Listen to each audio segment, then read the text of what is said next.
AHN news خبر دنیا بھر سے۔ ہندوستانی ریلوے میں محبت کی دکانیں کھلتی رہی راہل گاندھی۔ کانگریس لیڈر راہل گاندھی نے منگل کو ریل سے لاؤسپور سے رائے پور تک 2 گھنٹے کا ٹرین کا سفر کیا اور کہا کہ انہیں احساس ہوا ہے کہ ہندوستان اس ٹرین میں رہتا ہے جہاں مختلف مذہب، زبانیں اور طبقات کے لوگ اجنبی سے اپنے بنتے ہیں اور سفر میں محبت کی دکانیں کھلتی ہیں۔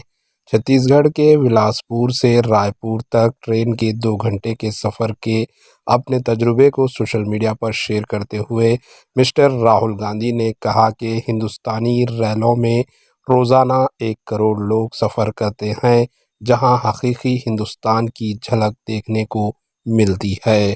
Bureau report, AHN news.